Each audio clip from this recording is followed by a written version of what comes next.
नमस्कार, मैं हूं शम्स ताहिर खान। बस यही तस्वीर है वो जिसमें उसकी जिंदगी के आखिरी 5 मिनट की पूरी कहानी है। मंगलवार दोपहर दिल्ली के चिड़ियाघर में 22 साल का एक नौजवान अचानक सफेद बाघ के बाड़े में जा गिरता है। 6 साल के उस बाघ का नाम विजय था। अब बाड़े के अंदर मकसूद और विजय दोनों आमने सामने थे। जान बचने की कोई सूरत नजर नहीं आ रही थी। ऐसे में मकसूद बस पहली और आखिरी कोशिश करता है। वो बाघ के सामने दोनों हाथ जोड़ देता है और फिर पूरे 5 मिनट तक दम साधे ऐसे ही हाथ जोड़े रहता है।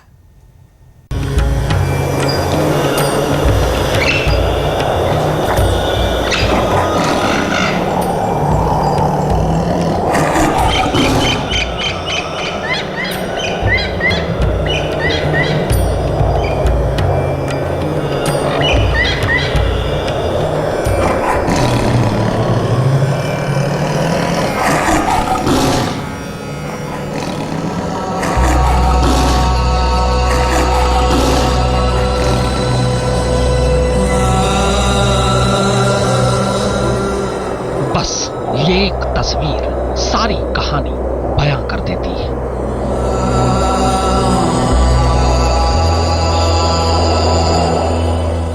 बस ये एक तस्वीर जिंदगी और मौत दोनों से रूबरू करा देती है।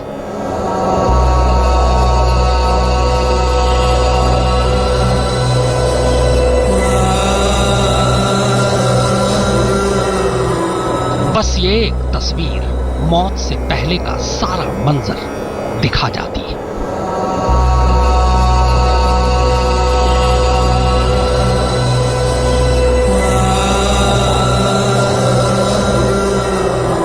खौफ में लिपटी बेबसी का आलम देखिए।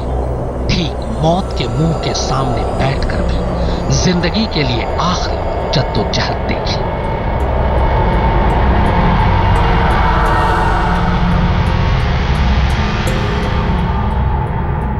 पता है कि बाघ इंसानी जुबान नहीं समझता, पर क्या पता हाथ जोड़ने का मतलब समझ जाए। क्या पता रहम कर दे और क्या पता जान बख्श दे।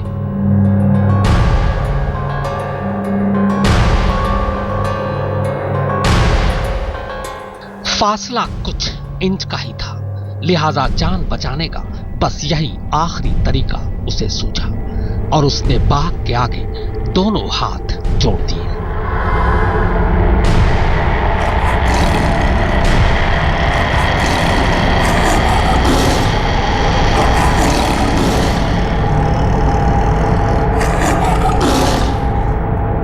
लगभग 5 मिनट तक वो यूं ही दोनों हाथ जोड़े दम साधे बाघ के सामने बैठा रहा। बाघ ने उसे 5 मिनट की जिंदगी और दे दी और 5 मिनट बाद तस्वीर बदल गई।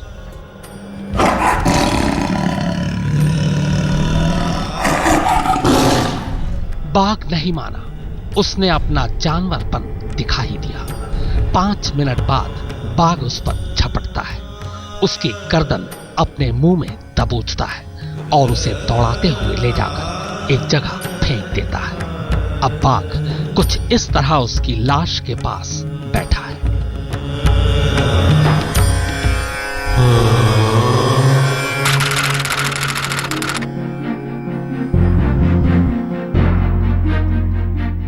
रोज की तरह दिल्ली के चिड़ियाघर में सैकड़ों लोग मौजूद थे और उन्हीं के बीच मौजूद था दिल्ली के आनंद पर्वत इलाके का रहने वाला 22 साल का मकसूद। 12वीं का छात्र मकसूद उस वक्त सफेद बाघ के बाड़े के पास था। चश्मदीदों की माने तो बाड़े के करीब कुछ देर तक तो मकसूद ठीक ठाक खड़ा था, फिर अचानक पता नहीं उसे क्या हुआ कि वो बाड़े के ऊपर चढ़ गया।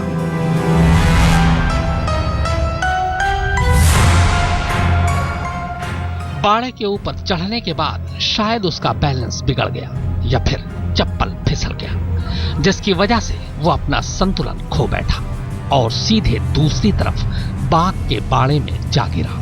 खैर वजह जो भी हो, बाड़े के अंदर उस वक्त तक बाघ टहल रहा था, पर जैसे ही मकसूद अंदर गिरा बाघ की नजर उस पर पड़ गई। फिर क्या था, बाघ फौरन मकसूद के करीब जा पहुंचा। तब तक ये मंजर देखकर वहां मौजूद लोगों की चीखें निकल पड़ी। अब बाघ और मकसूद दोनों आमने सामने थे। बाड़े के अंदर बाघ के सामने किसी के जाने की हिम्मत नहीं थी और मकसूद को बाघ से बचाने के लिए चिड़ियाघर का कोई कर्मचारी भी इस वक्त वहां नहीं था। बाघ को अपने बेहद करीब देख मकसूद की जान अब हलक में अटक चुकी थी, लिहाजा कांपते हाथों से उसने दोनों हाथ बाघ के आगे जोड़ दिए। लोग अब भी दम साधे ये मंजर देख रहे थे, कुछ फोटो भी खींच रहे थे। 5 मिनट तक मकसूद और बाघ दोनों आमने सामने यूं ही बैठे रहते हैं। पर 5 मिनट बाद अचानक एक पत्थर बाघ के पास आकर गिरता है और आगे की सारी तस्वीर बदल जाती है। चिड़ियाघर में हर तरफ चीख पुकार मच जाती है। हर दिन की तरह दिल्ली अपनी रफ्तार से दौड़ रही थी। दोपहर करीब 1 बजे का वक्त था। दिल्ली के जू में भी सब कुछ सामान्य चल रहा था कि एकाएक मकसूद नाम के एक शख्स को बाघ ने मौत के घाट उतार दिया। चश्मदीदों की माने तो जिस वक्त मकसूद बाघ के सामने था उसी दौरान एक शख्स ने पत्थर चलाया और उसने ये पत्थर ये सोच के चलाया कि शायद वहां से बाघ भाग जाए, लेकिन बाघ ने भागने के बजाय लौट कर आता है और मकसूद को अपने जबड़े में ले लेता है। सवाल ये उठता है कि क्या मौके पे कुछ ऐसा भी काम किया जा सकता था जिसकी वजह से मकसूद की जान क्या बच सकती थी। कैमरामैन अमित कुमार, अमित चौधरी और अनुज मिश्रा के साथ विशाल प्रताप सिंह, दिल्ली, आज तक। 5 मिनट तक बाघ मकसूद को बस घूरता रहता है, कुछ करता नहीं। पर 5 मिनट बाद अचानक एक पत्थर बाघ को लगता है और वो गुस्से में आ जाता है। ये पत्थर बाड़े के बाहर खड़ी भीड़ ने दरअसल बाघ को भगाने के लिए मारा था। पर यहां सवाल ये उठता है कि 5 मिनट तक चिड़ियाघर के कर्मचारियों के पास मकसूद को बचाने का मौका था, फिर वो क्यों नहीं बचा पाए।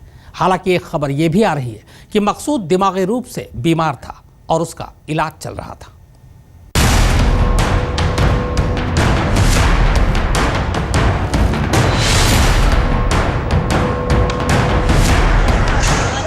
पूरे 5 मिनट तक मकसूद और बाघ आमने सामने थे। इस दौरान बाड़े के बाहर मौजूद तमाम लोग दम साधे खड़े थे। फिर अचानक भीड़ में से कुछ लोगों ने चीखना शुरू कर दिया। वो चीख कर बाघ को डराना और भगाना चाह रहे थे, मगर बाघ अपनी जगह से नहीं हिला। जैसे हम लोग मतलब जो सारे लोग थे वैसे वो कोशिश कर रहे थे मतलब कि हल्ला से या कैसे भी ये शेर यहाँ से मतलब इस आदमी को छोड़ के चला जाए। हल्ला था मतलब कि हम सोच रहे थे कि ये आदमी कैसे भी करके बचे, इतना चाहते थे हम लोग। फिर तभी भीड़ में से कुछ लोगों ने पत्थर उठाकर बाड़े के अंदर बाघ की तरफ फेंकना शुरू कर दिया। चश्मदीदों की माने तो पत्थर लगते ही बाघ को गुस्सा आ गया और उसने उसी वक्त मकसूद पर हमला कर दिया। वो जो शख्स था वो हाथ जोड़ रहा था शेर से, वो शख्स फिर शेर उससे पंजा मार रहा था, फिर उसने हाथ जोड़े हुए थे, 1-2 पंजे मारे, फिर किसी ने बाहर जो भीड़ खड़ी हुई थी किसी ने पत्थर फेंक के मार दिया उनके ऊपर। तो शेर उसको उठा के गर्दन अपने उसे फंसा के मुंह में गर्दन फंसा के उसको ले गया। फिर वापस अपने जाल के पास ले आया, फिर दोबारा वहीं ले गया, फिर उसकी गर्दन खा के उसको मार दिया। बाघ ने सीधे मकसूद की गर्दन पर झपट्टा मारा और उसकी गर्दन मुंह में दबाकर गुस्से में इधर उधर भागने लगा। इस दौरान मकसूद ने बाघ के चंगुल से बचने की तमाम कोशिशें की, पर यह कोशिश मुश्किल से 5 सेकंड की थी, क्योंकि 5 सेकंड में ही मकसूद दम तोड़ चुका था। मगर उसके बाद भी बाघ उसकी लाश को मुंह में दबाए इधर उधर भागता रहा और फिर जब उसका गुस्सा शांत हो गया तब उसने मकसूद की लाश एक जगह छोड़ दी। टाइगर 15 मिनट के लिए 5 सेकंड में काम कर देता है। टाइगर 15 मिनट तो बहुत होते हैं। और गर्दन पे अटैक करता है, गर्दन पे इस पे अटैक किया है, खाया कुछ नहीं है ज़्यादातर उसने। बाद में चिड़ियाघर के कर्मचारी भागकर मौके पर आए और किसी तरह बाघ को उसके कमरे में पहुंचाया। फिर जाकर मकसूद की लाश बाड़े से निकाली गई। हमने फिर टाइगर को धमका के किसी तरीके से अंदर लिया, बंद हो गया अंदर। टाइगर बंद हो गया। फिर उसके बाद हम देखा तो ये विजिटर एम्बुलेंस बुलाई गई। एम्बुलेंस आई तो डॉक्टर्स लोग उसे डेड डिक्लेयर कर गए कि अब इसमें कुछ नहीं रखा। चश्मदीदों की माने तो जब मकसूद बाड़े के अंदर गिरा था तब वहां पर चिड़ियाघर का कोई भी सुरक्षा कर्मचारी मौजूद नहीं था। लोग खुद ही चीख पुकार या पत्थर मारकर बाघ को मकसूद से अलग करने की कोशिश कर रहे थे।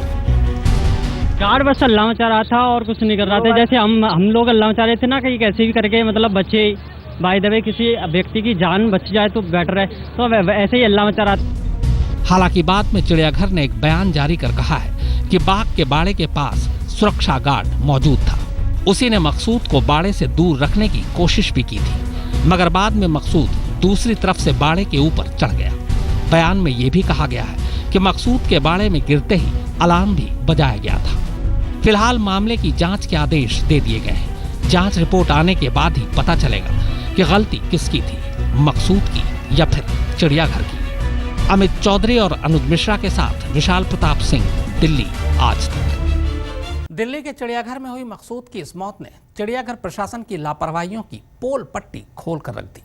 मकसूद बाघ के बाड़े में गिरने के बाद भी काफी देर तक जिंदा था, पर चिड़ियाघर प्रशासन कुछ नहीं कर पाया।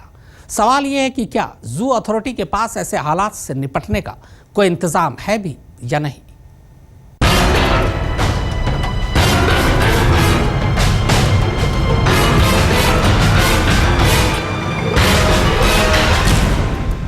यकीन नहीं आता कि ये तस्वीरें दिल्ली चिड़ियाघर की हैं। चिड़ियाघर यानी एक ऐसी जगह जहां हिफाजत में रहकर जानवरों को देखने का पूरा इंतजाम होता है।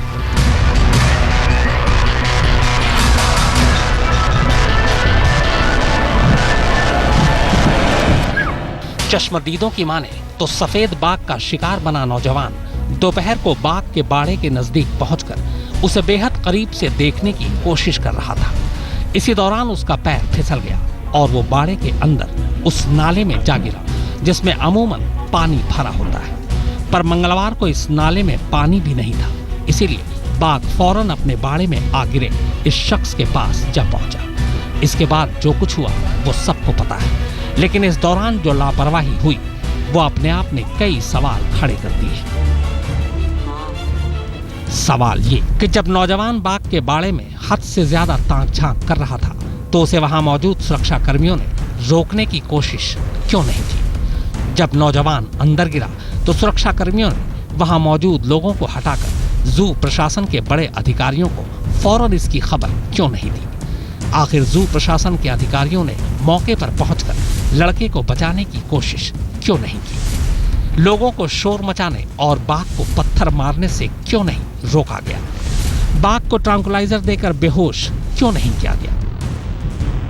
ये और बात है कि रीवा से यहाँ लाए गए 6 साल के सफेद बाघ के पंजे में आकर अब एक शख्स की जान चली जाने के बाद जू प्रशासन सारे कायदे कानून मानने की बात कर रहा है। हालांकि चश्मदीद इस बात से इनकार कर रहे हैं। सवाल ये भी है कि अगर अलार्म बजा तो नौजवान को बचाने में जानलेवा देरी कैसे हुई। जाहिर है शुरू से लेकर आखिर तक कई ऐसे सवाल हैं जो जू प्रशासन की पोल खोलते हैं। आमतौर पर बाघ हालात से मजबूर न हो तो इंसानों पर हमला नहीं करता। इंसानों की डर की वजह से ही वो जंगलों में, झाड़ियों में छुपकर रहते हैं। और अगर ऐसे में इंसानों की बस्ती के बीचों बीच कोई बाघ किसी इंसान को मार दे तो हालात कैसे रहे होंगे अंदाजा ही लगाया जा सकता है। लिहाजा छानबीन इसी बात की हो रही है कि क्या वो हालात किसी भी सूरत में टाले जा सकते थे। कैमरामैन कुलवंत और विशाल प्रताप सिंह के साथ अनुज मिश्रा, दिल्ली आज तक। तो हमारी इस खास पेशकश में फिलहाल इतना ही, मगर आज तक पर खबरों का सिलसिला लगातार जारी है।